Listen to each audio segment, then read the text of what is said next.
උදෑසන අපි ශ්‍රී ලංකා ටෙලිකොම් ගම්පහ කාර්යාලයේ දුරේක්ෂා කණ්ඩායම අපේ ආයතනය ගැන කෙටි හැඳින්වීමක් කරනවා නම් ශ්‍රී ලංකා ටෙලිකොම් කියන්නේ වසර 150කටත් වඩා ප්‍රෞಢ ඉතිහාසයක් තියෙන දැවැන්ත සමාගමක්. මුලින්ම දෙපාර්තමේන්තුවක් ලෙස ආරම්භ වුණා. පස්සේ සංස්ථාවක් බවටත් ඉන් අනතුරුව සමාගමක් බවටත් පරිවර්තන රාශියකට භාජනය වෙලා අද වෙනකොට sannivedana ක්ෂේත්‍රයේ ප්‍රමුඛයා ලෙස දිවයින පුරා විහිදී සිටින ලක්ෂ 15කට අධික පාරිභෝගිකයන් සංඛ්‍යාවකට data voice video අති නවීන තාක්ෂණය භාවිතා කරමින් ලබා දෙනවා. අපේ ගම්පහ කාර්යාලය ගැන කියනවා නම් ගම්පහ කාර්යාලයේ පසුගිය වර්ෂවල ලබාගත්තු ජයග්‍රහණයන් පිළිබඳව තමයි මේ තියෙන්නේ. ශ්‍රී ලංකා ටෙලිකොම් ආයතනය මගින් කරපු තරගාවලියෙන් වගේම ජාතික ඵලදායිතා ලේකම් කාර්යාලයෙන්, ජස්ටිකා ආයතනයෙන්, ශ්‍රී ලංකා ප්‍රමිති ආයතනයෙන් වැනි ආයතන රාශියකින් අපිට සම්මාන රාශියක් ලබා ගන්න හැකි වෙලා තියෙනවා. ඒ වගේම අපේ දුරේක්ෂා කණ්ඩායම ගැන හැඳින්වීමක් කරනවා නම් දුරේක්ෂා කණ්ඩායමේ ආරම්භය 2007 වර්ෂයේ. 2007 වර්ෂයේ ඉඳලම අද දක්වා අපේ ගම්පහ කාර්යාලයට පැන නැගුණු විවිධාකාර ගැටලු රාශියකට සාර්ථකව විසඳුම් ඉදිරිපත් කරන්න අපේ දුරේක්ෂා කණ්ඩායමට හැකි වුණා. ඒ වෙනුවෙන් අපි ජයග්‍රහණ රාශියකුත් ලැබලා තියෙනවා. 2011 වර්ෂයේ 2013 වර්ෂයේ හොඳම තත්ත්වකවයට හිමි සම්මානය අපේ දුරේක්ෂා කණ්ඩායමට ලබා ගන්න හැකි වෙලා තියෙනවා. ඉතින් පසුගිය අවුරුද්දේ අපි කරපු විසඳපු ප්‍රශ්නේ මොකද්ද? ඒ හඳුනාගත්තේ කොහොමද? ඒුන් ලැබුණු ප්‍රතිඵල මොනවද? මේ හැම දෙයක් පිළිබඳව සවිස්තරාත්මකව ඔබට ඉදිරිපත් කරන්න අපේ කණ්ඩායමට අවසර. ඔව්, ඒ වගේම අපේ කණ්ඩායමට දැක්මක් සහ මෙහෙවරක් තියෙනවා. අපේ දැක්ම තමයි පාරිභෝගිකයන් අමන්දානන්දයට පත් කිරීම. ඒ වගේම අපේ මෙහෙවර වුණේ සෑම මොහොතකම පාරිභෝගිකයන්ට උසස් තත්ත්වයක් පාරිභෝගික සත්කාරයක් ලබා දීම. ඒ වගේම අපි මේ වගේ ලාංඡනයක් නිර්මාණය කරගත්තා. එයින් දැක්වෙන්නේ sannivedanaය, තත්ත්වය, අඛණ්ඩ වර්ධනය සහ පාරිභෝගික සත්කාරය. ඒ විතරක් නෙමෙයි. අපි හැම සතියකම සිකුරාදා සවස 4:30 සිට 5 දක්වා රැස් වුණා. මේ දැක්වෙන්නේ ඒ විදිහට අපි රැස්වීම පවත්වපු වාර ගණන තමයි මේ පෙන්වන්නේ. ඒ වගේම අපි PDCA චක්‍රයේ අනුව ක්‍රියාකාරී සැලැස්මක් සකස් කරගත්තා. මේ දැක්වෙන්නේ ඒ ක්‍රියාකාරී සැලැස්ම. ඔව්, ඒ වගේම අපේ කණ්ඩායම බුද්ධි කලම්බලයක් සිදු ලැබුවා. ඒ බුද්ධි කලම්බලය සිදු කරපු ආකාරය තමයි ඔබට කියන්නේ. ඒදී අපිට ගැටළු රාශිය සොයා ගැනීමට හැකි වුණා. එම ගැටළු වර්ගීකරණයකට ලක් කිරීමෙන් අනතුරුව ඉහළ කල්පනාකාරීත්වයේ විසඳාගත් ගැටළු 5කුත් අප විසින්ම විසඳාගත යුතු ගැටළු 7කුත් අපගේ අනිකුත් කණ්ඩායම විසින් විසඳාගත යුතු ගැටළු 8කුත් වශයෙන් කොටස් 3කට වර්ග කරගනු ලැබුවා. මේදී අප විසින්ම විසඳාගත යුතු ගැටළු වශයෙන් අපගේ නිෂ්පාදන සේවාවන් පිළිබඳ අපගේ සේවකයින්ගේ දැනුම අධිකම, ඒ වගේම අපගේ පාරිභෝගික අංශය විසින් දත්ත ඇතුළත් කිරීමේදී සිදුවන අක්‍රමිකතා, අපගේ ජල බිල්පත් ඉහළ යාම, විදුලි බිල්පත් ඉහළ යාම, ඒ වගේම ස්ථිර විසන්ති වන රැහන් සහිත සහ රැහන් රහිත දුරකථන සංඛ්‍යාව ඉහළ යාම ආදී කරුණු අපිට සොයා ගැනීමට හැකි වුණා. මේ ආකාරයට අප විසින් විසඳිය යුතු ගැටලු 7 අතරින් අපේ ආයතනයේ බලපාන මූලික ගැටලුව මොකක්ද කියලා තෝරගන්න අපේ කණ්ඩායමේ සමාජිකයෝ එකතු වෙලා මේ ගැටලු වලට මෙන්න මේ ආකාරයට බර තැබීමක් සිදු කළා. මේකෙදි අප විසින් විසඳිය යුතු ප්‍රධාන ගැටලුව ලෙස අපට ලැබුණේ රැහන් සහිත දුරකථන සහ රැහන් රහිත දුරකථන ස්ථීරව විසන්දි වීම වැඩි වීමයි. ඒ කියන්නේ අපේ ආයතනයට බිල්පත් ලබා දෙන පාරිභෝගිකයෝ විවිධ හේතුන් නිසා, උදාහරණයක් විදියට ගත්තොත් මේ ගම්බද වෙසෙන පාරිභෝගිකයෙකුට නගරයට ඇවිල්ලා බිල්පත් ගෙවීමට ඇති දුෂ්කරතාවයන් හේතුවෙන් වෙන්න පුළුවන්. එහෙමත් නැත්නම් මේ පාරිභෝගිකයා අපේ ආයතනයෙන් බලාපොරොත්තු වෙන පාරිභෝගික තෘප්තිය අපේ ආයතනයෙන් නොලැබීම හේතුවෙන් වෙන්න පුළුවන්. මෙන්න මේ වගේ විවිධ කරුණු නිසා මේ පාරිභෝගිකයෝ බිල්පත් ගෙවීම පැහැර හැරීමකට ලක් කරනවා. මේ ආකාරයෙන් මේ පාරිභෝගිකයන් දිගින් දිගටම බිල්පත් නොගෙවීම හේතුවෙන් සිද්ධ වෙන්නේ මේ දුරකථන ස්ථීර විසන්දි වීමට ලක් වෙනවා. ඒ කියන්නේ මේ දුරකථන පාරිභෝගිකයෝ අපේ ආයතනයෙන් ගැලවිලා ඉවත් වෙලා යනවා. මේ ආකාරයට ඉවත් වෙලා යන පාරිභෝගිකයෝ අපේ විවිධ තරඟකාරී ආයතන විසින් ඉතා සූක්ෂම ලෙස ඒගොල්ලන්ගේ ආයතන කරා රැගෙන යනවා. මේ ආකාරයට දිගින් දිගටම පාරිභෝගිකයෝ අපේ ගැලවිලා ඉවත් වෙලා යාම තුලින් සිද්ධ වෙන්නේ අපේ ටෙලිකොම් ආයතනයට ලැබෙන්න තියෙන විශාල ආදායමක් ක්‍රමක්‍රමයෙන් අපෙන් ගිලිහිලා යනවා. මේ තත්ත්වය ඇත්තටම ටෙලිකොම් ආයතනයට විතරක් නෙමෙයි, සේවය කරන අපිටත් අපේ සේවකයන්ටත් විශාල තර්ජනයක්. මේ නිසා අපේ කණ්ඩායම තීරණය කළා ගැළවිලා ඉවත් වෙලා ගිය පාරිභෝගිකයෝ කෙසේ හෝ නැවත අපේ ආයතනය කරා ළඟා කරගන්නත් ඔවුන් දීර්ඝකාලීනව රඳවා තබා ගන්නත් අවශ්‍ය විසඳුම් හොයන්න. 2014 ජනවාරි ඉඳලා මැයි මාසය දක්වා තිබිච්ච විසන්ධි විවේචන පරීක්ෂා කළා. එහිදී අපිට දැනගන්න පුළුවන් වෙච්ච කාරණයක් තමයි පාරිභෝගිකයන් 924 දෙනෙක් අපේ නිවත් වෙලා ගිහිල්ලා තියෙනවා කියලා. ඉතින් අපේ කණ්ඩායම තීරණය කරා මේ පාරිභෝගිකයන් 924 දෙනා අපේ නිවත් වුණේ මොන හේතු නිසාද කියලා සොයලා බලන්න ඕනේ කියලා. ඒ සඳහා අපි ඒගොල්ලන්ගේ ආදායම අනුව වර්ගීකරණයකට ලක් කරා. එහිදී අපිට දැනගන්න පුළුවන් වෙච්ච පළවෙනි දේ තමයි 3000 10000 අතර ආදායමක් ලබා දෙන පාරිභෝගිකයන් විශාල ප්‍රමාණයක් අපෙන් නිවත් වෙලා ගිහිල්ලා තියෙනවා කියලා. ඒ වගේම තමයි 10000 ලක්ෂයක් අතර පාරිභෝගිකයන් සම්බන්ධයෙන් කටයුතු කරන්න අපේ ආයතනයෙන් වෙනම වූ අංශයක් වෙන් වෙලා තිබුණා. නමුත් අපි මේ තෝරගත්ත කණ්ඩායම සම්බන්ධයෙන් කටයුතු කරන්න අපේ ආයතනයේ කිසිම අංශයක අවධානය මේ වෙනකොට යොමු වෙලා තිබුණේ නැහැ. ඉතින් ඒ කාරණය සලකා බලලා අපි තීරණය කරා අපේ ඉලක්කයේ විදිහට අපි තෝරගත්ත අපේ නිවත් වෙලා ගිය පාරිභෝගිකයන් 140ක් නැවත අපේ ආයතනය වෙත රඳවා තබා ගන්න. අපි තවදුරටත් අපගේ මේ ප්‍රශ්නේ 5W2H හරහා විග්‍රහ කරන්න පටන් ගත්තා. කවුද කොහොමද කෙසේද කොයි ආකාරයෙන්ද කී වතාවක්ද කොමන ස්ථානයකද යනාදී වශයෙන්. ඒ වගේම අපිට මේ සඳහා අපි භාවිතා කරේ YY ක්‍රමවේදයයි. ඒ වගේම අපේ ප්‍රධාන ප්‍රශ්නය වුණ රැහන් සහිත සහ රැහන් රහිත දුරකථන ස්ථීරව විසන්ධි වීම ප්‍රශ්නය සඳහා අපි ඉසිකාවා සටහනක් මගින් හේතු හෙව්වා. Man material method environment හරහා අපි මේ මූල හේතු 6කුත් අනු හේතු රාශියකුත් අපිට හොයාගන්න පුළුවන් වුණා. අපි දැන් බලමු අපි සොයාගත්ත මූල හේතුන් 6 මොනවද කියලා. පාරිභෝගිකයා අපගේ සේවාවන් ගැන නොදැනුවත්කම. ඒ වගේම පාරිභෝගිකයාට අවශ්‍යතාවය තියෙනවා බිල්පත් ගෙවන්න. නමුත් ඔවුන්ට කාල වේලාවක් නොමැතිකම. තව එකක් තමයි අපගේ අංශ හා පාරිභෝගිකයා අතර තියෙන අන්‍යෝන්‍ය සම්බන්ධතාවයේ අඩුකම. ඒ එක්කම අපගේ සේවාවන් වල ප්‍රමාද වීම.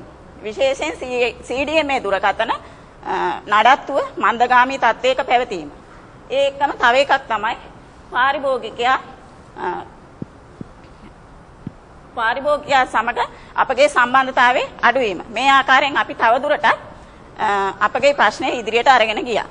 ප්‍රධාන ප්‍රශ්නයට බලපෑ අනු හේතුන් සොයාගත්තයින් පසුව අප කණ්ඩායම හමුවේදී අපි කණ්ඩායම තීරණය කළා මෙම මේ අප ආයතන මාසිකව රුපියල් 3000 10000 අතර ආදායම ලබා දෙන මෙම පාරිභෝගිකයන් අප ආයතන හැර යන්නේ ඇයිද කියා කරුණු සෙවීමට. ඒ සඳහා අපි මුලින්ම කරේ ඔවුන්ගේ දුරකථන ලිපිගොනු අරගෙන ඒවයි තියෙන ජංගම දුරකථන අංක මගින් ඔවුන් අමතලා ඔවුන්ගෙන් දැනුම් දරගත්ත අපි හැරගියේ ඇයි කියා. එසේ නොමැති පාරිභෝගිකයන්ගේ කලමාර්තුමාගේ අනුමැතියත් ලබාගෙන අපි විසන්ධි දුරකථන සන්ධි කරා. එසේත් තොරතුරු ගත්තා. එසේත් බැරි පාරිභෝගිකයන්ගේ නිවෙස් වලටම අප සමාජිකයන් ගියා අපේ අලෙවි කණ්ඩායමේ සහාය ඇතුව. එසේ කොස් ලබාගත් දත්ත අපි අර ඉසිකාවා ආකෘතියෙන් ලැබුණු ඒ අනු හේතුන් සමග සංසන්දනය කරමින් වගුවක් නිර්මාණය කළා. එසේ නිර්මාණය කළ වගුවට අනුව පැරටෝවක් අපි නිර්මාණය කළා. එහිදී අපිට පෙනෙන ගියා අපගේ ප්‍රධාන ප්‍රශ්නයෙන් 80%ක්ම ඇතිවන්නේ 20%ක් අනු හේතුන් නිසා බව. ඉන්පසුව PDCA චක්‍රයට අනුව අපි කාල නිර්ණය කරමින් මේ සඳහා විසඳුම් සෙවීමට තීරණය කළා. එහිදී විසඳුම් රාශියක් අපිට සොයාගන්න හැකි වුණත් ක්‍රියාත්මක කිරීමේදී ඇතිවන මේ ගතවන කාලයත් වියදම් වන මුදල්ත් වැනි නිර්ණායක සලකා බලා මෙන්න මේ විසඳුම් අපි ක්‍රියාත්මක කළා. දැන් අපි බලමු අපි සොයාගත්ත විසඳුම් මොනවාද කියලා. අපේ ඉලක්කගත කණ්ඩායම වන රුපියල් 3000ත් 10000ත් අතර බිල්පත් ගෙවන පාරිභෝගිකයන් 436 දෙනා අපේ කණ්ඩායමේ සමාජිකයන් අතර අපි බෙදාගත්තා. හැමදාම හවස 4:30න් පස්සේ අපි ඔවුන් සමග පැය භාගයක් පමණ කතා කළා. ඔවුන්ට දුරකථන සම්බන්ධව තියෙන ගැටලු ගැන විමසුවා. ඉදිරියේදී ඇතිවන ගැටලු සම්බන්ධයෙන් අපිව දැනුවත් කරන ලෙස අපේ පෞද්ගලික දුරකථන අංක පවා ලබා දුන්නා. ඒ අනුව අපිට පුළුවන් වුණා ඔවුන් සමග මනා සම්බන්ධතාවයක් පවත්වා ගන්න. ඒ නිසාම අපිට ඒ විසන්ධි වෙලා යන පාරිභෝගිකයන් බොහෝ දෙනෙක් අප පැත්තට නම්ම ගන්න පුළුවන් වුණා. ඒ වගේම තමයි අපේ සමාගමෙන් හඳුන්වලා දුන්න ඊ-බිල් සම්බන්ධතාවය. මේ හරහා අපේ පාරිභෝගිකයන්ට පුළුවන් තමන්ගේ බිල්පත තමන්ටම බලාගෙන තමන්ට කැමති ස්ථානයකින් ඒ කියන්නේ බැංකුවකින් කාගිල්ස් ෆුඩ් සිටියෙන් ඒ වගේ ස්ථානවලින් ගෙවන්න. මේ අනුවත් අපිට පුළුවන් බොහෝ දුරකථන විසඳීම වළක්වා ගන්න. ඒ වගේම තමයි අපේ සමාගමෙන් හඳුන්වා දුන්න ඊමේල් සම්බන්ධතාවය අන්තර්ජාලය භාවිතා කරන සියලුම පාරිභෝගිකයන්ට අපි නොමිලේ ලබා දුන්නා. මේ අන්තර්ජාල මේ හරහා අපේ සමාගමේ සියලුම නිෂ්පාදන හා සේවාවන් පිළිබඳව මේ පාරිභෝගිකයන්ව අපි දැනුවත් කළා. මේ මගින් අපිට ඔවුන් සමග සුහද සම්බන්ධතා පවත්වා ගන්නත් පුළුවන් වුණා. ඒ වගේම තවත් බොහෝ විසඳුම් අපි හොයාගත්තා. ඔව් අපගේ CDMA පාරිභෝගිකයන්ගේ දුරකථන නඩත්තු කටයුතු ප්‍රමාද වන අවස්ථාවලදී අප කරේ අප ආයතනයේ රැහන් සහිත දුරකථන ලබා ගන්නා පාරිභෝගිකයන් නැවත බාර දෙන CDMA දුරකථන වල ඇති උපාංග CDMA නඩත්තු අවශ්‍යතා සහිත පාරිභෝගිකයන්ට ලබා දීමයි. ඒ තුලින් අපිට CDMA නඩත්තු කටයුතු ඉතාමත් කාර්යක්ෂමව කර ගැනීමට හැකියාව ලැබුණා. ඒ වගේම අප ආයතනයේ මාසිකව හොඳම සේවකයා තේරීමේ තරගයක් පැවැත්වෙනවා. අපි එහිදී එක් නිර්ණායකයක් ලෙස පාරිභෝගික සත්කාරය යොදාගත්තා. ඒ තුලින් අපට සියලුම සේවකයන්ගේ පාරිභෝගික සත්කාරය වර්ධනය කර ගැනීමට හැකියාව ලැබුණා. ඒ වගේම අපි විවිධ පුහුණු වැඩසටහන් හා වැඩමුළු පැවැත්වුවා. ඒවට අප ආයතනයේ සියලුම සේවකයන් සහභාගී වූ අතර ඔවුන්ගේ දැනුම හා ආකල්ප වර්ධනය කර ගැනීමට ඒ තුලින් හැකියාව ලැබුණා. ඒ ආකාරයෙන් අපි විසඳුම් ක්‍රියාත්මක කිරීමෙන් පසුව නැවත අප කණ්ඩායම හමුවේදී තීරණය කළා පසු විපරමක් සිදු කරන්න. එෙහිදී අප දුටුවා අපගේ මෙම වටිනා පාරිභෝගිකයන් මාසික රුපියල් 3000 10000 බිල්පතක් ගෙන පාරිභෝගිකයන් 252 දෙනෙක් අප ආයතනයේ හැරගොස් ඇති බව. පෙර ආකාරයෙන්ම ඔවුන්ගෙන් තොරතුරු එක්රැස් කර අපි පැරටුවක් නිර්මාණය කරා.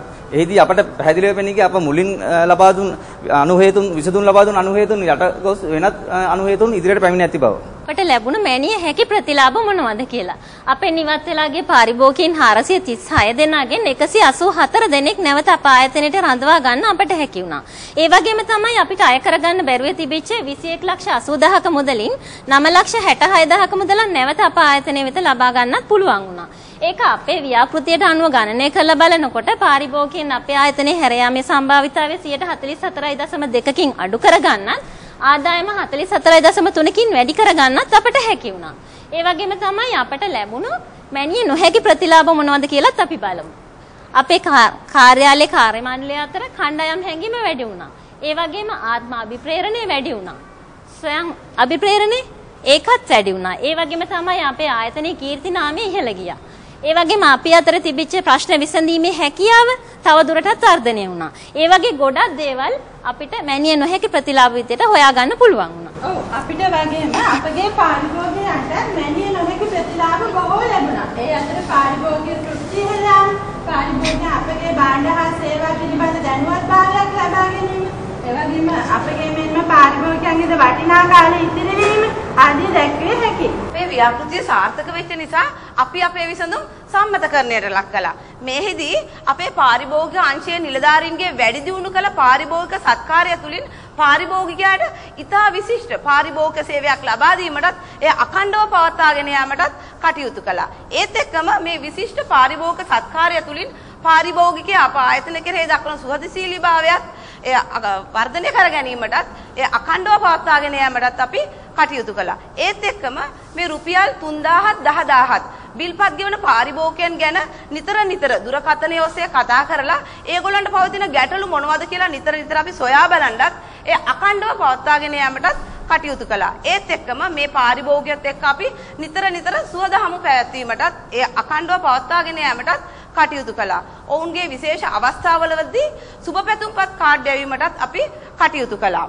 ඊට ටික කාලයකට පස්සේ මේ ස්ථීරව විසඳ වෙන දුරකථන ලැයිස්තුවක් අරන් අපි පරීක්ෂා කරලා බලනකොට පැහැදිලිවම පෙළිලා ගියා අපිට ස්ථීරව විසඳ වෙන දුරකථන ප්‍රමාණය ක්‍රමක්‍රමයෙන් අඩු වෙලා තියෙන බව. ඒ කියන්නේ අපේ ව්‍යාපෘතිය අපේ උත්සාහය සාර්ථකයි. අපේ මේ සාර්ථකත්වය අපි අපේ ගණකාධිකාරීතුමාටත් කළමනාකාරතුමාටත් දැනුම් දුන්නා. ඒගොල්ලන්ගේ අනුදැනුම ඇතිව අපි ලැබුණු මේ සාර්ථකත්වය මුළු ලංකාව පුරා විහිදලා තියෙන සියලුම ටෙලිකොම් ආයතන වෙත මේ ප්‍රචලිත කරා. අපේ මේ ව්‍යාපෘතිය සාර්ථක කරගන්න අපි භාවිතා කරපු මෙවලම් මොනවද කියලා.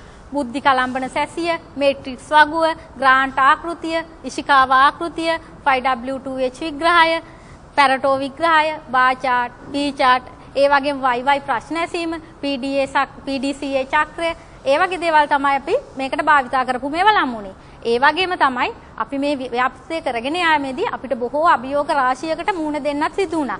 මේ දැක්වෙන්නේ ඒ වගේ අපි මුහුණ දුන්න මේ අභියෝග රාශියෙන් කීපයක්. ව්‍යාපෘතිය වන්නේ වාරික වශයෙන් බිල්පත් ගෙවන පාරිභෝගිකයන් සඳහා ක්‍රමවේදයක් සැකසීමයි. උපකණ්ඩාවේ පණිවිඩය වන්නේ අඛණ්ඩ වර්ධනය තුලින් ආයතනයේ දියුණුව. අපගේ කණ්ඩායම හඳුනා ගනිමු. මම නිරෝෂන්. මම කුමාරි. මම නයනා. මම මංජුලා. මම ප්‍රියංවදා. මම විදුෂානි. මම ලක්ෂ්මී. කණ්ඩායම නායකමිල ඒ වගේම අපිට පහසුකම් සපයන අවශ්‍ය කටයුතු කරන ගම්පහ ටෙලිකොම් කළමනාකරු හිමත් වීරකොම් මහතා ඒ වගේම අපි මේ ව්‍යාපෘති කරගෙන යද්දී අපේ ආයතනයෙන් මේ 3000 10000 අතර හිටපු පාරිභෝගිකයන් එකතු කරලා අපිට පාරිභෝගික යමන ප්‍රෝග්‍රෑම් එකක් හදලා ඒකේ වීඩියෝ දර්ශනයක් දෙනු අපි ඒක දැන් නරඹමු. ශ්‍රී ලංකා ටෙලිකොම් ආයතනය ජාතික මට්ටමේ පාරිභෝගික සමාජයක් බිහි කිරීමට කටයුතු ආරම්භ කළා. එහි ප්‍රථම පියවර ලෙස ගම්පහ ප්‍රාදේශීය පාරිභෝගික කණ්ඩායම ආරම්භ කළේ ශ්‍රී ලංකා ටෙලිකොම් සාමාන්‍යාධිකාරී රෝහණ එල්ලාවල මහතාගේ ප්‍රධානත්වයෙන්. ගම්පහ ප්‍රාදේශීය ටෙලිකොම් කාර්යාලය සංවිධානය කළ පාරිභෝගික කණ්ඩායම පිහිටුවීම හා සුහද හමුව පැවැත්වුණේ ගම්පහ අස්ගිරිය කැනන්බෝල් උත්සව ශාලාවේදී. උත්සවයේ ප්‍රධාන ආරාධිතයා ලෙස එක් වූ ස්වාධීන රූපවාහිනී මාධ්‍යජාලයේ සභාපති මහාචාර්ය ධම්මික ගංගානාත් දිසානායක මහතා පැවසුවේ ශ්‍රී ලංකා ටෙලිකොම් ආයතනය අගය කළ යුතු සමාජ මෙහෙවරක් ඉටු කර ඇති බවයි. ඒක මහත්තයෙක් දුවට පැණිවලු අරන් දෙන්න. දුව පළවෙනි පැණිවල කන්න කටට ගන්නකොට ඒක බිමට වැටි. මේක බලාගෙන ඉන්න පුංචි පිරිමි ළමයි. එයා දුවගෙන ගිහිල්ලා බිම වැටිච්ච පැණිවල අහුලගන්න. පැණිවලෙත් වැලි පියලා කන්න කටට ගන්නකොට එයාට මොකක් හරි එකක් මතක්. පුංචි මුඩුක්කුවක පුංචි ගෑනු ළමයි බලාගෙන ඉන්නේ. ඒ යාගේ නංගි පැණිවල අරන් කෑල්ලෙන් කෑල්ල නංගියේ කටට කවන. මට හිතුණා ටෙලිකොම් එක කරන්නේ පුංචි පිරිමි ළමයා Tamanda හම්බෙච්ච පැණිවලල්ල තමන්ගේ නංගිට දෙනවා වගේ තමන් ආදරය කරන පාරිභෝගිකයන්ට ඒක ආපහු ගෙනල්ලා දෙන එක නේද කියලා මට හිතුණා. ශ්‍රී ලංකා ටෙලිකොම් සාමාන්‍ය අධිකාරී රෝහණ එල්ලාවල මහතා පැවසුවේ ටෙලිකොම් ආයතනය පාරිභෝගිකයා වෙනුවෙන් තරඟය ජයගත් බවයි. ටෙලිකොම් පැත්තෙන් මොබයිල් වේවා වොයිස් වේවා ඩේටා වේවා ඕන එකක් ඕන තරම් අද තියෙනවා. හැබැයි ඒ අපේ මේ රජයේ සතු සමාගමක් වෙලා ඔය කියන සියලුම තරඟකාරී ආයතන වලට වඩා හොඳ තරඟයක් දීලා අපිට ඉන්න පුළුවන් වෙලා තියෙන්නේ ඔබ තමුන් වහන්සේලා හින්දා.